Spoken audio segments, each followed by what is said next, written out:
Thank you. Please be seated. Well, good evening.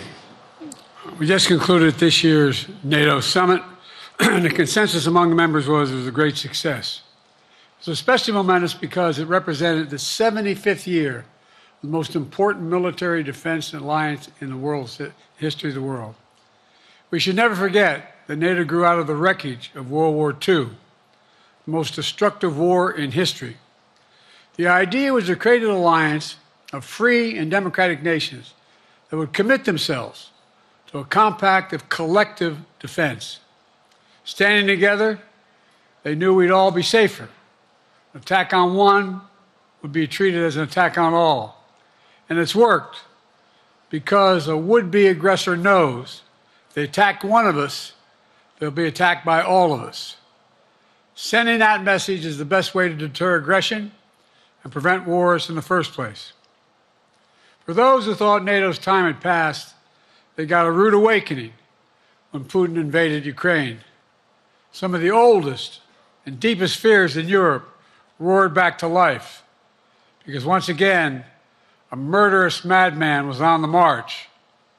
But this time, no one cowered in appeasement, especially the United States. We collected intelligence that Russia was planning to invade Ukraine months before the invasion. I directed the intelligence community to be a significant amount of intelligence be declassified so I could start building an international coalition to oppose the invasion. Then in February, some of you remember, I warned the world that the invasion was imminent. I rallied a coalition of 50 nations from Europe to Asia to help Ukraine defend itself. Many foreign policy experts thought, as Putin amassed Russian forces just 100 miles north of Kyiv, the capital of Ukraine, but Putin thought it was the mother home of Russia. The capital would fall in less than a week. But the Ukrainian people, backed by a coalition to help build, stopped them. Today, Kyiv still stands, and NATO stands stronger than it has ever been. During the week of this summit, several heads of states made it a point in their statements to thank the United States and to thank me personally for all that NATO has achieved. NATO is not only stronger, NATO is bigger because we led the charge to bring in Finland and Sweden into the alliance, and it makes a gigantic difference. Excuse me. Meanwhile, my predecessor has made it clear he has no commitment to NATO. He's made it clear that he would feel no obligation to honor Article 5. He's already told Putin, and I quote, "Do whatever the hell you want." In fact, the day after Putin invaded Ukraine, here's what he said. It was genius. It was wonderful. Some of you forgot that, but that's exactly what he said. But I made it clear a strong NATO is essential to American security. And I believe the obligation of Article 5 is sacred. And I would remind all Americans, Article 5 is invoked only once in NATO's long history, and that was to defend America after 9/11. I made it clear that I will not bow down to Putin. I will not walk away from Ukraine. I will keep NATO strong. That's exactly what we did, and exactly what we'll continue to do. Now, the future of American policy is up to the American people. This is much more than a political question. It's more than that. It's a national security issue. Don't reduce this to the usual testament that people talk about, issues of being a political campaign. It's far too important. It's about the world we live in for decades to come. Every American must ask herself or himself, is the world safer with NATO? Are you safer? Is your family safer? I believe the American people know. The answer to all those questions is yes. And I believe the American people understand that America is stronger because of our alliances. I believe the American consensus from Truman to Reagan to me still holds today. America cannot retreat from the world. We must lead the world. We are an indispensable nation, as Madeleine Albright wrote. Now let me turn to three other key issues. Just this morning, we had a great economic report showing inflation is down. Overall prices fell last month. Core inflation is the lowest it's been in 3 years. Prices are falling for cars, appliances, and airfares. Grocery prices have fallen since the start of the year. We're going to keep working to take down corporate greed to bring those prices down further. Meanwhile, Trump's calling for a 10% tariff on everything Americans buy, including food from overseas, vegetables, and other necessities. And economists tell us that that would cost the average American working family another $2,500 a year. It's a tax of $2,500 a year. Second, our efforts to secure the border, southern border, is working. After Trump killed the bipartisan effort to secure the border, Republicans and Democrats had worked on, because he thought it would benefit me and make him a loser, Republicans walked away. So I took executive action last month. As a consequence, working with Mexico, border encounters have gone down over 50%. The current level is lower today than when Trump left office. Third, for months, the United States has been working to secure a ceasefire in Gaza, to bring the hostages home, to create a path for peace and stability in the Middle East. 6 weeks ago, I laid out a detailed plan in writing. It was endorsed by the UN Security Council, the G7. That framework is now agreed on by both Israel and Hamas. So I sent my team to the region to hammer out the details. These are difficult, complex issues. There's still gaps to close. We're making progress. The trend is positive, and I'm determined to get this deal done and bring an end to this war, which should end now. Let me conclude where I began. We're the United States of America. We are the indispensable nation. Our leadership matters. Our partnerships matter. This moment matters. We must rise to meet it. With that, I'll take your questions. I've been given a list of people to call on here.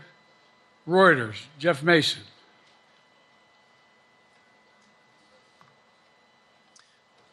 Mr. President, your political future has hung over the NATO summit a little bit this week. Speaker Pelosi made a point of suggesting that your decision on whether to stay in the race was still open. George Clooney and a handful of lawmakers have called on you to step aside. Reuters is reporting tonight that UAW leadership is concerned about your ability to win. UAW just endorsed me, but go ahead. Thank you. My question for you is, how are you incorporating these developments into your decision to stay? And separately, what concerns do you have about Vice President Harris's ability to beat Donald Trump if she were at the top of the ticket? Look, I wouldn't have picked Vice President Trump to be vice president, but I think she was not qualified to be president. So let's start there. Number one. The fact is that the consideration is that I think I'm the most qualified person to run for president. I beat him once, and I will beat him again. Secondly, the idea, I served in the Senate a long time. The idea that senators and congressmen running for office worry about the ticket is not unusual.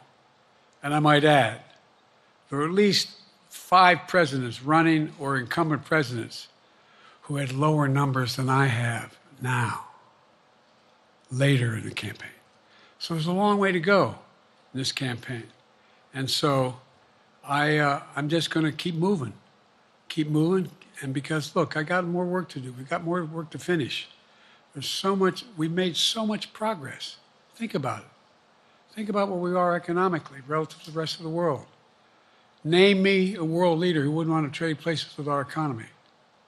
We've created over 800,000 manufacturing jobs, 1.5 million, so things are moving. We got more to go. Working class people still need help. Corporate greed is still at large. Their prices, the corporate profits have doubled since the pandemic. They're coming down, and so I'm optimistic about where things are going. Danny Kemp, AFP. Thanks. Thank you, Mr. President. I wanted to ask you about your, you mixed up Presidents Zelensky and Putin earlier today. And you now have sort of your key allies, including the British Prime Minister, the President of France, the German Chancellor having to step in and make excuses for you on that. Officials here are saying off the record that your decline has become noticeable. Hasn't this now, frankly, become damaging for America's standing in the world? Thank you. Did you see any damage to our standing in my leading this conference? Have you seen a more successful conference? What do you think? And the Putin piece, I was talking about Putin, and I said, and now, at the very end, I said, here, I mean, Putin. I said, oh, no, I'm sorry, Zelensky.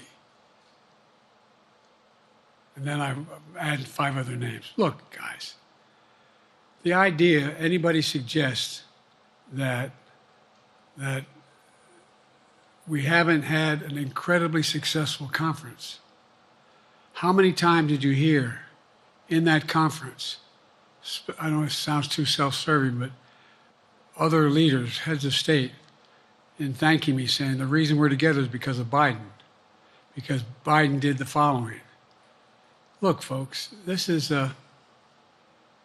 well, anyway, I thought it was the most successful conference I've attended in a long time, and find me a world leader who didn't think it was. Next one, Nancy Cordes, CBS. Thank you, Mr. President. You mentioned other instances in history where presidents have faced a challenge, but what makes this moment in history so unique is that it is not your enemies who are calling on you to reconsider your decision to stay in the race. It's your friends, supporters, people who think you've done a great job over the past 4 years. Have you spent time thinking about what it would mean for your legacy, which you've worked decades to build, if you stay in the race, despite the concerns that voters say they have, and you lose to someone who you yourself have argued is unfit to return to the Oval Office? Well, look, I'm not in this for my legacy. I'm in this to complete the job I started. As you recall, understandably, many of you and many economists thought my initial initiatives that I put forward, can't do that, it's going to cause inflation, things are going to skyrocket, the debt's going to go up. What are you hearing now from mainstream economists? 16 economic Nobel laureates said I've done a hell of a job. That under my plan so far and what's going to happen in the future if I'm reelected, that things are going to get much better. Our economy is growing. I was determined when I got elected to stop the trickle-down economic theory, that if the wealthy did very well, everybody else would do well. My dad was a well-read, decent guy. I don't remember much trickling down on his kitchen table. Middle-class people and working-class people need help. And so what happened is I decided to was able to implement as president what I believed when I was a senator. And that is that the way to build this economy is from the middle out and the bottom up. That way we grow the economy. And the wealthy still do very well. They do fine. And guess what? Find me an economist, a mainstream economist who said we haven't done well.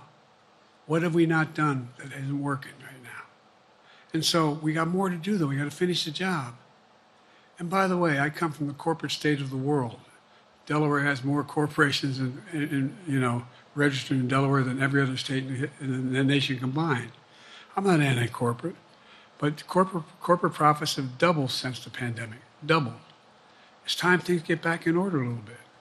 It's time, for example, if I'm reelected, we're going to make sure that rents are kept at 5% increase of corporate rents for apartments and the like and homes are limited to 5%. We're going to make a lot of changes that I've been talking about because we're going to continue to grow this economy. And by the way, I know, remember how I got so roundly criticized for being so pro-union, not labor, union. Well, guess what? I've been the most pro-union labor president in history. Not a joke. And guess what? We had the Treasury Department do a study. When unions do better, everybody does better. Everybody does better. And we talk about how, for example, remember when we talked about getting the computer chip industry back in the United States? Used to be 40% of the industry. We invented the chip. 40% of the industry was in the United States. And former presidents decided that the best way to do it is find the cheapest labor in the world, send the product over there, and import what the product was. And so what did I do? I was told not to go over to Europe, to Asia, including Europe, but Asia. And I remember going to South Korea, convincing them to invest $20 billion in the United States to build computer chip factories. And I asked why when they finally decided to do it. And the answer was because you have the safest economy in the world and you have the best workers in the world. So the whole idea here is we've invested, there's over $50 billion in investment in computer chip manufacturing just coming in the bean. None of you thought that would happen. None of you thought that would happen. But it's happening. It's happening. And it's going to grow economies. All through, and by the way, red states and blue states. Matter of fact, there's as much in red states as in blue states. I've made no distinction. So my generic point is that the idea that we can't continue to build and grow the economy, make it fairer. And like I said, from my standpoint, when the middle class does well, that's when the whole economy grows. The poor have a shot, the wealthy do well. But the wealthy got to start paying their taxes. As a follow-up, sir, you mentioned that your Vice President Kamala Harris would be ready to serve on day one. Can you elaborate on that? What is it about her attributes and her accomplishments over the last 4 years that make her ready to serve on day one if necessary? First of all, the way she's handled the issue of freedom of women's bodies to have control over their bodies. Secondly, her ability to handle almost any issue on the board. This was a hell of a prosecutor. She was a first-rate person, and in the Senate she was really good. I wouldn't have picked her unless I thought she was qualified to be president. From the very beginning, I made no bones about that. She is qualified to be president. That's why I picked her. Felicia Schwartz, Financial Times. Thank you, Mr. President. The presidency is the most straining job in the world, and it's 24/7. How can you say you'll be up for that next year, in 2 years, in 4 years, given the limits you've acknowledged that you have today? The limits I've acknowledged I have? There's been reporting that you've acknowledged that you need to go to bed earlier and your evening around 8. That's not true. Look, what I said was, instead of my every day starting at 7 and going to bed at midnight, it'd be smarter for me to pace myself a little more. And I said, for example, the 8, 7, 6 stuff, instead of starting a fundraiser at 9 o'clock, start at 8 o'clock. People get to go home by 10 o'clock. That's what I'm talking about. I'm not talking about, and if you looked at my schedule since I made that stupid mistake in the campaign, in the debate, I mean, my schedule has been full bore. I've done, where's Trump been? Riding around in his golf cart, filling out his scorecard before he hits the ball? I mean, look, he's done virtually nothing. And I have, I don't know how many, don't hold me to it, roughly 20 major events. Some of them with thousands of people showing up. And so I just think it's better. I always have an inclination, whether I was playing sports or doing politics, just to keep going, not stop. I just got to just pace myself a little more. Pace myself. And the next debate, I'm not going to be traveling into 15 time zones a week before. Anyway, that's what it was about. That's what it was about.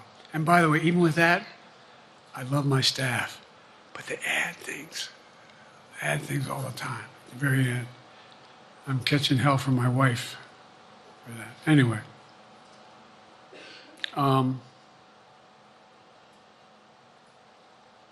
sorry. Zeke Miller, Associated Press. Thank you, Mr. President. Two questions for you. First, on the NATO summit, President Zelensky, in your meeting with him, he pressed you to lift your limitations on the Ukrainian use of American weapons, saying that, in his public remarks afterwards, saying that Ukraine cannot win the war unless those limitations are lifted. Are you reconsidering your position on that? And then secondly, following up on Felicia's question there, leaders of your own party have said that they're not worried about that debate. They're worried about the next bad night and the bad night after that. How can you reassure the American people that you are up to the task and that there won't be more bad nights at a debate stage or somewhere else? First thing about Zelensky asking for the ability to strike deep into Russia.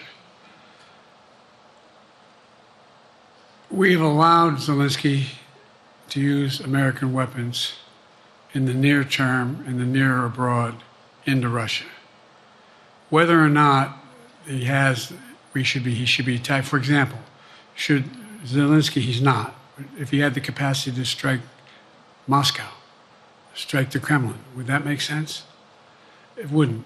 The question is, what's the best use of the weaponry he has, and the weaponry we're getting to him? I've gotten a more long-range capacity, as well as defensive capacity. And so our military is where I'm following the advice of my commander-in-chief, the chief of staff of the military, as well as the Secretary of Defense and our intelligence people. And we're making a day-to-day basis on what they should and shouldn't go, how far they should go in. That's a logical thing to do. Second question related to Bad nights, sir. How can you reassure the American people that you won't have more bad nights, whether they be on a debate stage or on some matter of foreign policy? Well, I tell you what, the best way to assure them is the way I assure myself. And that is, am I getting the job done? Am I getting the job done? Can you name me somebody who's got more major piece of legislation passed in 3.5 years? I created 2,000 jobs just last week. So if I slow down, I can't get the job done. That's a sign that I shouldn't be doing it. But there's no indication of that yet. None. Who I got here?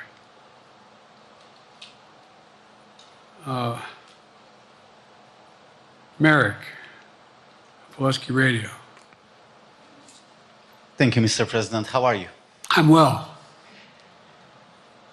The elections in the US have consequences around the world. You have pretty high standing in Europe. I just asked President Macron about you, and he said we are happy to have him as the President of the United States. But there is a concern. Many people in Poland and across Europe are worried that the former president may win the election. And there's a lot of concern that Donald Trump may weaken NATO, stop supporting Ukraine, or push Ukraine to give up territories to Russia. They're correct. And yourself was warning just 2 minutes ago about it. So my question is, do you think that Europe will be left on its own if Donald Trump wins the election? And what's your advice to European leaders to prepare for possible US disengagement? Well, look, I think, how can I say this without sounding too self-serving? I'm not having any of my European allies come up to me and say, Joe, don't run. What I hear them say is, you've got to win. You can't let this guy come forward. He'd be a disaster. It'd be a disaster. I mean, I think he said in one of his rallies, don't hold me to this, recently, where NATO, I just learned about NATO or something to that effect. Foreign policy has never been his strong point. And he seems to have an affinity to people who are authoritarian. That worries, as I tell you from Poland, that worries Europe. That worries Poland. And nobody, including the people of Poland, think that if he wins in Ukraine, he's going to stop in Ukraine. that that's going to be the end of it. And so what I can say is, I think I'm the best qualified person to do the job, to make sure that Ukraine does not fall, that Ukraine succeeds, that the European alliance stays strong. You may recall, no one was talking about Finland joining NATO. I remember talking to Putin right after we got elected in Geneva, and he was talking about what we should do. We couldn't be in Eastern Europe, etc. And I said, you're looking for the Finlandization of Ukraine. I said, you're going to get the NATOization of Finland. And about 4 weeks later, I got a call. No, that's not true. Probably 5 months later, from the president of Finland, could he come and see me? In my office. I invited him to the Oval Office. We sat down and talked. He said he wanted to join NATO. Could I help? And I did. It wasn't automatic. And then I got a call from the Swedes. I beg your pardon?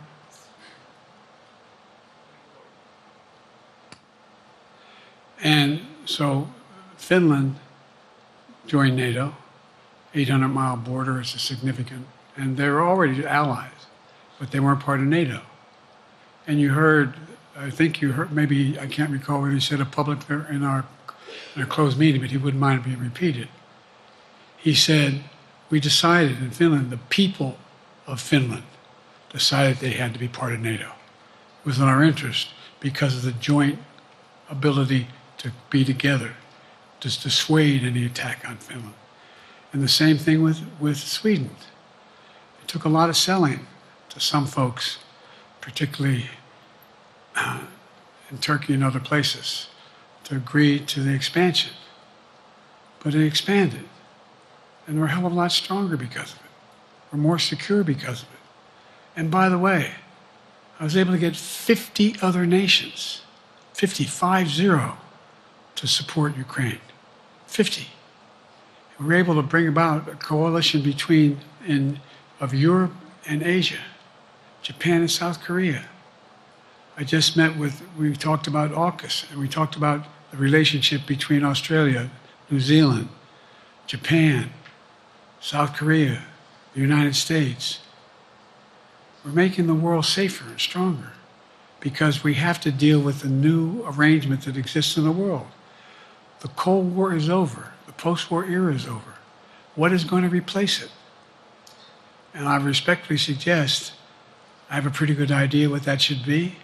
I've convinced a lot of people to follow it, and we're just going to get stronger. David Sanger. Where's it? Thank you, Mr. President. Be nice, David. Mr. President, the NATO declaration that was issued yesterday was very notable because it described China as a decisive enabler of the war in Ukraine for its provision of critical goods to the Russians. That's part of a broader partnership that seems to have cemented in place in the past 2 or 3 years. I think one that you were a little bit doubtful of when we asked you about it some time ago.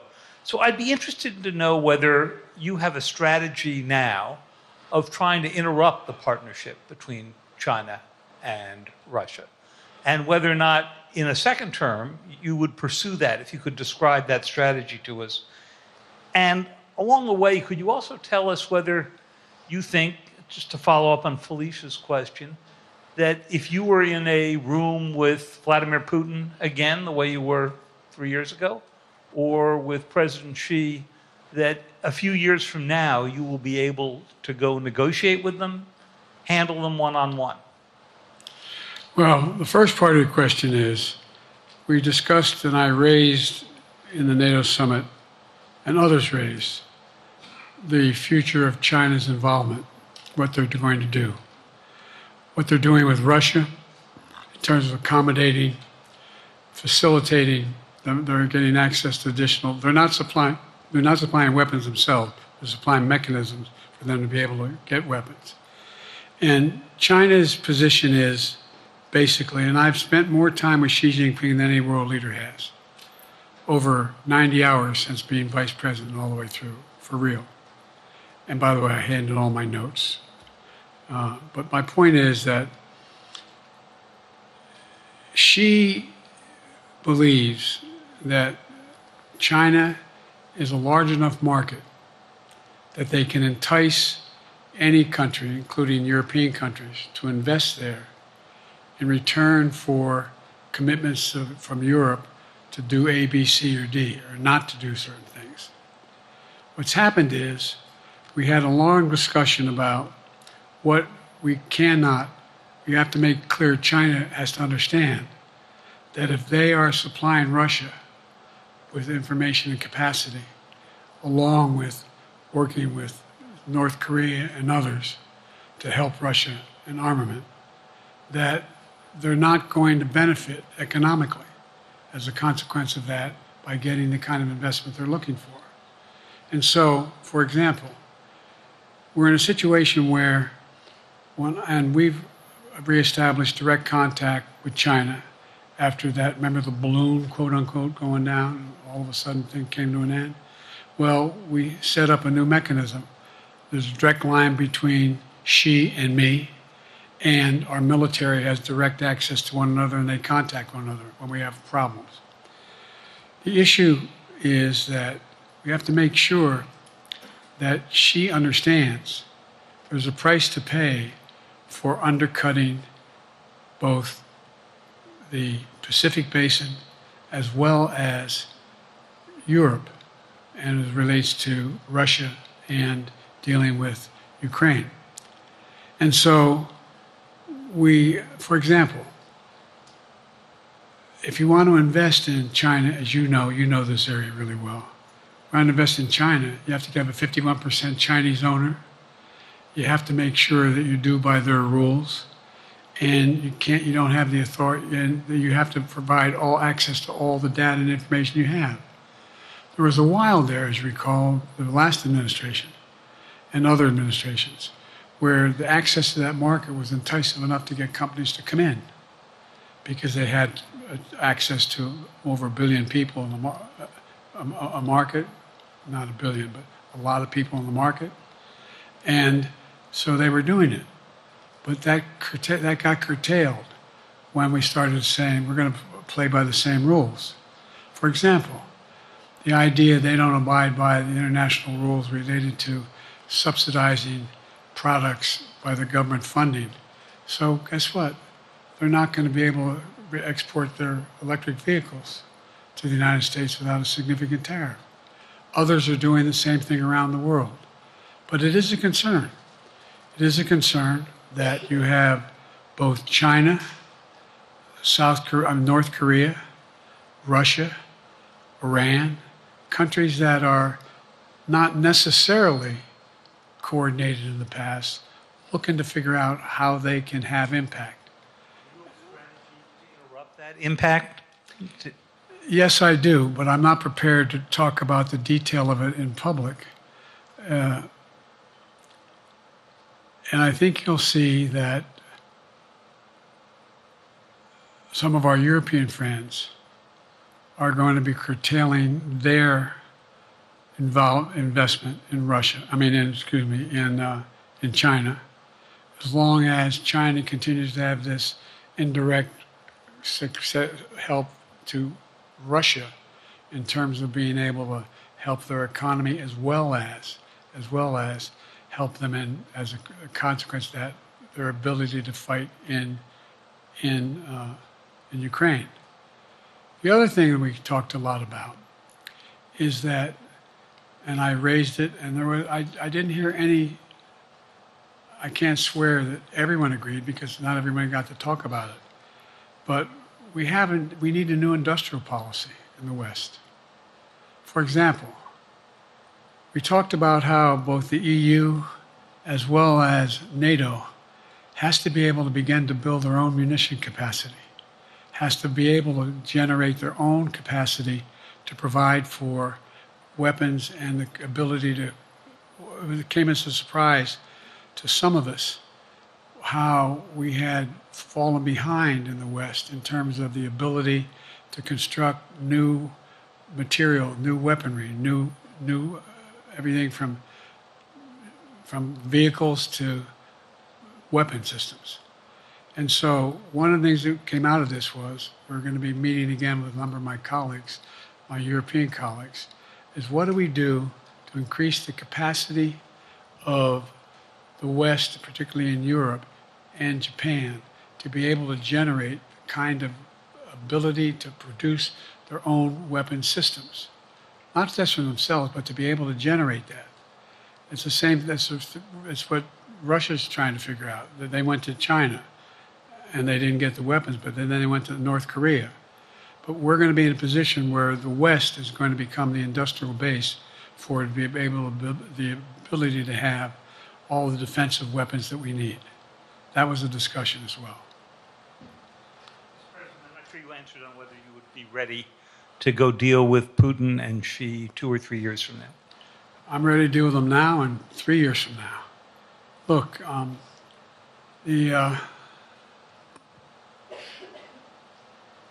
like I said, I'm dealing with Xi right now and direct contact with him. I have no good reason to talk to Putin right now. There's not much that he is prepared to do in terms of accommodating any change in his behavior. And, but there isn't any world leader I'm not prepared to deal with. But I understand the generic point is Putin ready to talk? I'm not ready to talk to Putin unless Putin's ready to change his behavior. And the idea, look, Putin's got a problem. First of all, in this war that he is supposedly have won, and by the way, I think, don't hold me to the exact number, but I think Russia had 17.3% of Ukraine that they conquered. Now it's 17.4. I mean, in terms of percentage of territory. They've not been very successful. They've caused horrible damage, loss of life, but they've also lost over 350,000 troops, military, killed or wounded. They have over 1 million people, particularly young people with technical capability, leaving Russia because they see no future there. They've got a problem. But what they do have control of is they are very good at controlling and running the public outcry that relates to how they use mechanisms to communicate with people. They lie like hell through the constituencies.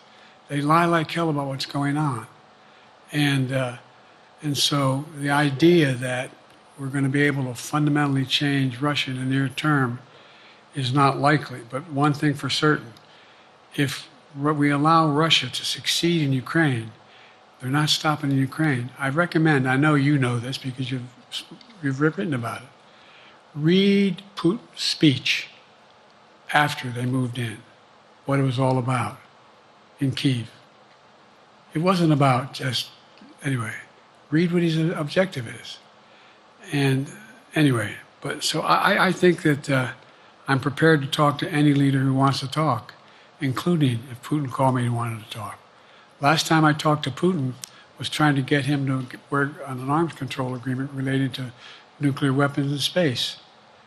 That didn't go very far. So my point is, I'm prepared to talk to anybody, but I don't see any inclination. There is an inclination on the part of the Chinese to keep in contact with me because they're not sure where this all goes. And look what's happened in Asia. We have strengthened the Asian Pacific area more than anybody else has. We just put together with, today I brought on, I asked our NATO allies that we bring on the group from the South Pacific, Australia, New Zealand, Japan, Australia. I already mentioned Australia. And I met twice now, I think, with the 14 leaders of the Pacific Island nations. And we've slowed down what's going on there. We've slowed down China's reach. But there's a lot of work to do. This is a moving target, and I don't take it lightly. Sam from NPR. Thank you, Mr. President. Asma Khalid with NPR. I have two questions. Earlier, you spoke about the ceasefire plan between Israel and Hamas. We're now looking at 10 months of war, and I'm curious if there's anything that you feel personally you wish you would have done differently over the course of the war. And then secondly, if I may, I wanted to ask you about your presidential campaign. I remember covering your campaign in 2020, and there was a moment where you referred to yourself as a, quote, bridge candidacy, a transition to a younger generation of leaders. I want to understand what changed.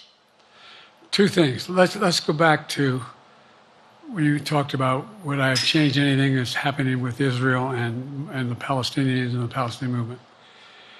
The answer is, as you recall, from the very beginning, I went to Israel, but I also got immediate contact with al-Sisi in Egypt. I met with the King of Jordan. I met with most of the Arab leaders to try to get a consensus going as to what had to be done to deal with getting more aid and food and medicine into the Gaza Strip. And we pushed it really hard. And Israel occasionally was less than cooperative, number one. The Israeli War Cabinet, I've been dealing with Israel since Golda Meir. Some of the reporters around here come here all the time have heard me say this.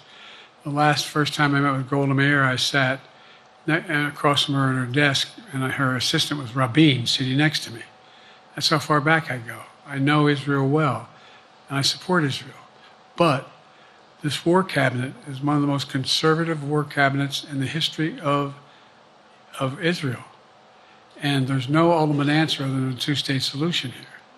And so what was able to be done in terms of the plan I put together was it would be a process for a two-state solution. And we get the Arab nations to, particularly from Egypt all the way to Saudi Arabia, to be in a position where they would cooperate in the transition so that they could keep the peace in Gaza without Israeli forces staying in Gaza. The question has been from the beginning, what's the day after in Gaza? And the day after in Gaza has to be, the end of the day after has to be no occupation by Israel in the Gaza Strip, as well as the ability for us to get in and out as rapidly as you can, all that's needed there. I've been disappointed that some of the things that I've put forward have not succeeded as well, like the port we attached from Cyprus. I was hopeful that would be more successful. But that's why when I went to Israel immediately after the massacres that occurred at the hands of Hamas, the one thing I said to the Israelis, and I met with the War Cabinet and with Bibi, don't make the same mistake America made after bin Laden. There's no need to occupy anywhere. Go after the people who did the job. You may recall, I still get criticized for it, but I was totally opposed to the occupation and trying to unite Afghanistan. Once we got bin Laden, we should have moved on, because it was not no one's ever going to unite that country. I've been over every inch of that, not every inch, the entirety from the poppy fields all the way to the north. I said, don't make the same mistake we made.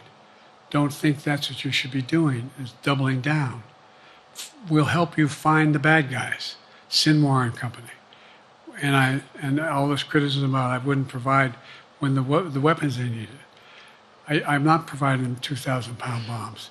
They cannot be used in Gaza or any populated area without causing great human tragedy and damage. But remember what happened when you had the attack on Israel with rockets and ballistic missiles. I was able to unite the Arab nations as well as Europe, and nothing happened. Nothing got hurt. It sent an incredible lesson to what was going on from the Middle East. So there's a lot of things, in retrospect, I wish I had been able to convince the Israelis to do. But the bottom line is we have a chance now. It's time to end this war. Doesn't mean walk away from going after Sinwar and Hamas. And if you notice, you know better than most, there is a growing dissatisfaction in on the West Bank from the Palestinians about Hamas. Hamas is not popular now. And so there's a lot of moving parts. I just have to keep moving to make sure that we get as much done as we can toward a ceasefire, and get those. And by the way, look at the numbers in Israel. I mean, my numbers are better in Israel than they are here. But then again, they're better than a lot of other people here too. But anyway. Bridge candidacy in 2020, you referred to yourself as being a bridge candidate for a younger, fresher generation of Democratic leaders, and I wanted to know what changed. What changed was the gravity of the situation I inherited in terms of the economy, our foreign policy, and domestic division. And I think, I won't put words in anybody's mouth. Most presidential historians give me credit for having accomplished more than most any president since Johnson and maybe before that to get major pieces of legislation passed. And what I realized was my long time in the Senate had equipped me to have the wisdom to know how to deal with the Congress, to get things done. We got more major legislation passed that no one thought would happen. And I want to finish it, to get that finished. If tomorrow, if we had a circumstance where there was a lineup and I hadn't inherited what I did and we just moved things along, anyway, it's going to change. Last question. Haley Bull, Scripps. Or no, Josh Weingrove, I'm sorry, was the next one. I'll do 2 more questions. Thank you, Mr. President. Many of your colleagues, Democrats on the Hill, are watching tonight as they assess what they want to say about your candidacy. I'm wondering how you're thinking of this right now. It seems like your answer is clear, but they're watching how things go tonight, tomorrow in Michigan, next week in Texas and Nevada. Are you thinking that way about how the next week or 2 goes would inform your Am I using that way you say? Are you thinking that way about how the next 2 weeks go? Will that affect your decision, or are you fully determined on running in November as the party's nominee? I'm determined on running, but I think it's important that I allay fears by let them see me out there. Let me see them out. For the longest time it was, Biden's not prepared to sit with us unscripted. Biden's not prepared to, anyway. And so what I'm doing is, and I've been doing, I think we've done over 20 major events from Wisconsin to North Carolina to demonstrate that I'm going out in the areas where we think we can win, where we can persuade people to move our way, or people are already there. And here, look, the other thing is, we have the most extensive campaign organization of anybody's had in a long, long time. We have well over 1,000 volunteers knocking on doors, making phone calls, making tens of thousands of phone calls. We have headquarters, I forget exactly how many, I don't want to cite a number and then find out I'm off, but we have scores of headquarters in all the toss-up states. We're organized, we're moving, and that's awful hard to replace in the near term. And here's the other thing. I was in the Senate a long time. Very proud of what I've done in the Senate. I was chairman of the Foreign Relations Committee for a long time, and I was chairman or ranking member and chairman of the Judiciary Committee. I'm going to be going down to the Johnson Library. Anyway, I'm going to be going around making the case of the things that I think we have to finish and how we can't afford to lose what we've done or backslide on civil rights, civil liberties, women's rights. There's that little button we have. Control guns, not girls. I mean, the idea, we're sitting around, this is where Kamala's so good as well. We're sitting around. More children are killed by a bullet than any other cause of death. The United States of America. What the hell are we doing? What are we doing? We got a candidate saying, promised the NRA, don't worry, I'm not going to do anything. I'm not going to do anything. You got a Supreme Court that is what you might call the most conservative court in American history. This is ridiculous. There's so much we can do still, and I'm determined to get it done. It's about freedom. And by the way, I'll end this. Well, I'm not going to do that. Haley has to come up too. But I remember I made a speech on democracy in Philadelphia at Independence Hall. And I'm not being critical, just observing. The bulk of the press said, what the hell is he talking about that for? Democracy. You did. Democracy is not an issue. Democracy is not an issue. Except the polling data showed 60% of the people knew I was right, thought I was right. I'm not asking you a question. You don't have to answer, obviously. But do you think our democracy is under siege based on this court?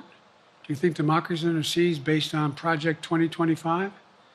Do you think he means what he says when he says he's going to do away with the civil service, eliminate the Department of Education, make sure, we've never been here before. And that's the other reason why you say hand off to another generation. I've got to finish this job. I've got to finish this job because there's so much at stake. We've had some discussions over the past few days with your press secretary about the question of health exams. And you said you take a cognitive test every day in this job. Are you open to taking another physical or test before the election? Governor Whitmer of Michigan, for instance, said it wouldn't hurt to take a test. Well, look, two things. One, I've taken 3 significant and intense neurological exams by a neurologist. In each case, as recently as February. And they say I'm in good shape, okay? Although I do have a little problem with my left foot because it's not as sensitive because I broke my foot and didn't wear the boot.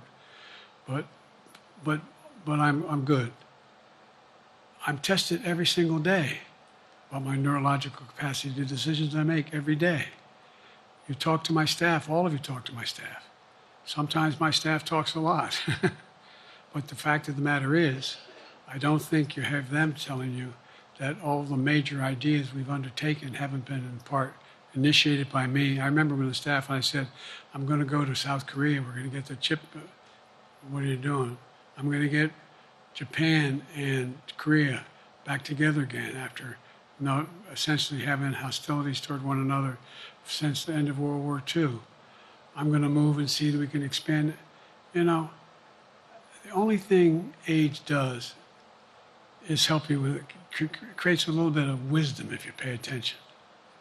And so the point I'm making is, I think it's important that if the neurologist tells me he thinks I need another exam, and by the way, I've laid every bit of the record out, hadn't hidden a thing. You ought to ask Trump for his, okay? I laid it all out.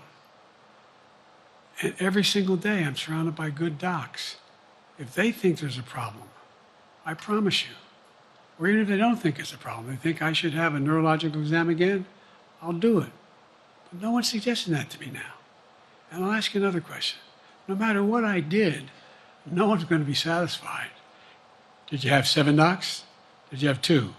Who'd you have? Did you do this? How many times did you? So I am not opposed if my doctors tell me I should have another neurological exam, I'll do it.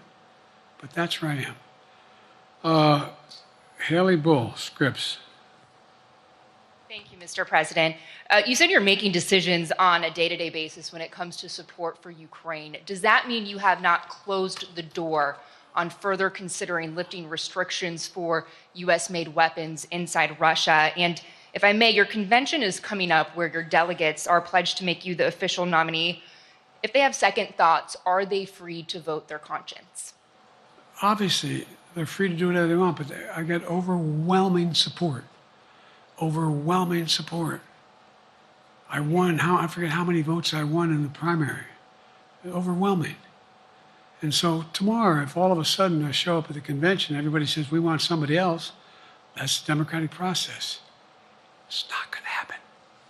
Even if that means they vote for someone else? Sure. Look, I'll end this with this.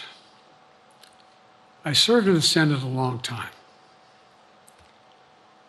I understand the impetus of candidates running for local office and whether they think the top if they can help them or not. In my state of Delaware, which was a very, at least a purple, it was a red state when I started, in terms of we now talk red and blue. I don't recall most of the Democratic presidents winning my state when I was a candidate. The truth of the matter is I understand the self-interest of every candidate. If they think that, running with Biden at the top is going to hurt them, then they're going to run away. I get it. But so far, go and look at the polling data in their states. Look at the in-depth, and by the way, I think you'd all acknowledge, and you're all experts. I'm not being solicitous about the president. You're experts on this stuff. How accurate does anybody think the polls are these days?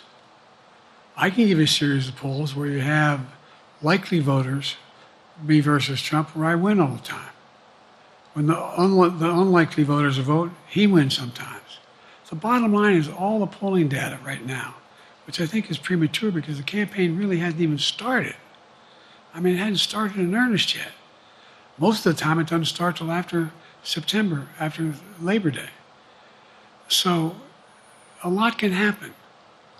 But I think I'm the best I believe I'm the best qualified to govern.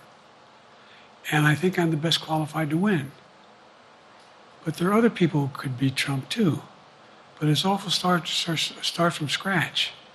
And, we talk about, money raised. We're not doing bad. We got about $220 million in the bank. We're doing well.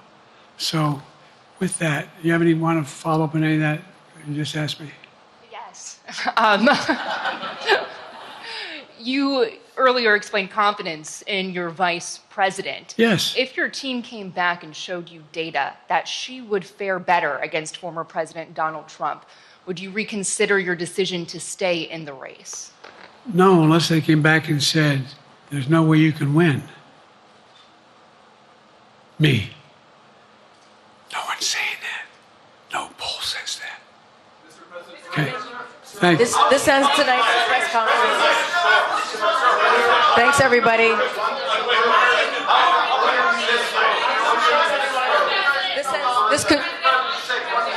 This concludes. Respectfully, earlier you misspoke in your opening answer. You referred to Vice President Harris as Vice President Trump. Right now, Donald Trump is using that to mock your age and your memory. How do you combat that criticism from tonight? Listen to him. This concludes tonight's press conference. Thank you, everybody. Thanks, everyone.